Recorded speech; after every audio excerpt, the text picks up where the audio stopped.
alongside Fox Sports NFL analyst Michael Vick. Michael, who wins this game and what is the score? I think Dallas wins 20-17. I give them the 3-point edge. I think they find a way to win. It was a signature win last week, and what a win like that will do for you, especially as a quarterback for Dak Prescott, it gives you all the confidence in the world. In 2010, we had the miracle in the Meadowlands, the come from behind win over the Giants. You couldn't tell me that we wasn't going to win the next 3 or 4 games that we had on the schedule, regardless of who it was. And when you have a signature win like that, a big win, like it does everything for the morale of the team. It does everything for your confidence. And, you know, they don't have to worry about the 12th man. You don't have to worry about crowd noise. And I think that was a win that galvanized this team. And now they realize what they can do regardless of any circumstance that they've been put in. It was the worst of the worst last week, and they overcame it, and they came through it. And while I do think Russell Wilson is at the top of his game, you know, I still think the Seattle Seahawks end up 13-3.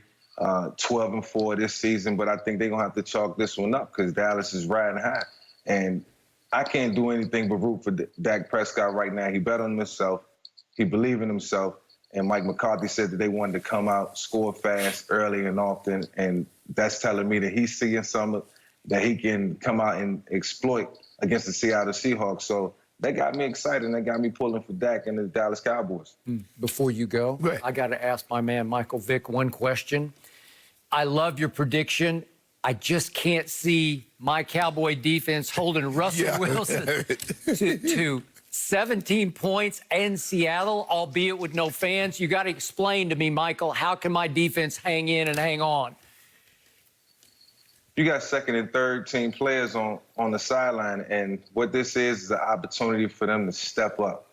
Everybody's getting paid. Everybody's a professional, and just because your stars are out of the game don't mean that you can't win. That don't mean that you can't step up. I've been on plenty of teams where guys come off the bench and step in the moment of truth, and that's what it's all about. That's what the NFL is all about. So you can't expect to go into a season with the same roster that you started the season out with. At the end of the season, that roster is going to look different. It's musical chairs all over the place, and that's due to injury.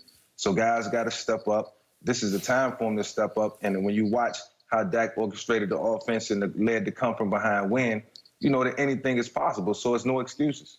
You know what, Mike? That would sound good if the defense and the starters were playing extremely well. But you got backups playing backups, and the people that they're replacing were bad. So if your backups are replacing the people that were bad and they couldn't get on the field to begin with, and the only reason they're on the field for injury, I like Russell Wilson to put up more than 17 points. I went the opposite way than you did, and I went a lot higher. And Skip even went higher than I did. I went 34-30 Seattle because I believe because Seattle's licking their chops. They say, well, man, look what Calvin Ridley did. Look what Justin Gage did. And we got Russell Wilson. We got DK Metcalf. We got Lockett. We got more. We feel we have comparable receivers because Julio was injured. So they didn't even get the full complement of Julio last week, the Cowboys didn't, because of Julio's injury. I like what Russ is playing out of his mind. Russ has always been good, and it's beyond me that Russ has never received an MVP vote, Skip. The guy that's gone to 2 Super Bowls, early on, it was a beast mode Legion of Boom team. But the last 3-4 years, it has not been a beast mode and a Legion of Boom team. It's been a Russell Wilson, go out there, hey, Russ, make it happen. What's the play? I don't know, just make it happen. And he's pirouetting and he's running from sideline to sideline and throwing touchdowns. I believe he has that type of game. I believe he pulls it out late because, hey, no lead is safe with this kid either. I believe he pulls it out late. I'm going to go 34-30. Seattle wins a close one. So, Michael Vick, you echoed some sentiments expressed by my friend Michael Irvin that Shannon and I discussed earlier in the show. And the quotes were, Michael got pretty keyed up and fired up about the miracle he witnessed versus Atlanta this past Sunday. And he said, when you have a game like this, the aroma stays in your nostrils all year long. It can propel you to greater things. Well, you just discussed the miracle in the Meadowlands, which was, help me out, wasn't it Deshaun returned the punt for a touchdown? Yeah, the punt return. Whew.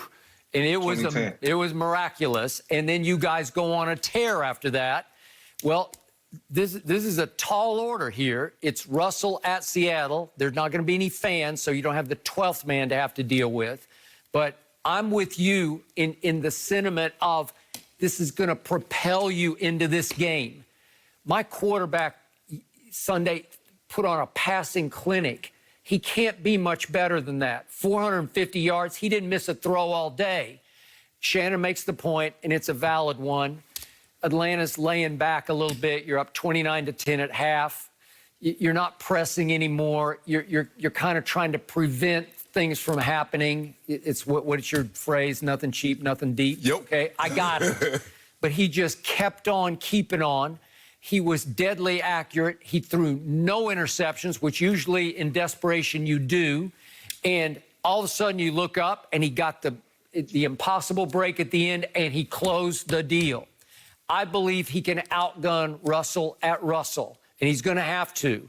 I'm going high score. In fact, I'm going to duplicate the score of the Miracle against Atlanta. I'm going 40-39, Cowboys, just because it has the ring of truth to me. I like that 40-39. And look, you know, the last time I looked at the Seattle Seahawks roster, I didn't see the Legion of Boom back there, so they can't get passed on. And you know, I know Dak is feeling real good about what he did last week. And as a quarterback, when you complete that many passes and you have a come from behind win, you feel like it's no pass that you can't complete. Yeah. It's nothing that you can't do. It's the Superman mentality, and it's real. It exists. It exists deep down. As long as you believe that in your heart, anything is possible. Like I said, Russ is going to get his, but the Legion of Boom is not out there. So everything has to go right on both sides. I just think Dallas is going to ride them around, and they're going to go in and they will knock the Seattle Seahawks off this week. I just got to say. Well, this was before your time, but Skip will remember this. And the Cowboys don't have the doomsday defense either. Well, do they not? My God.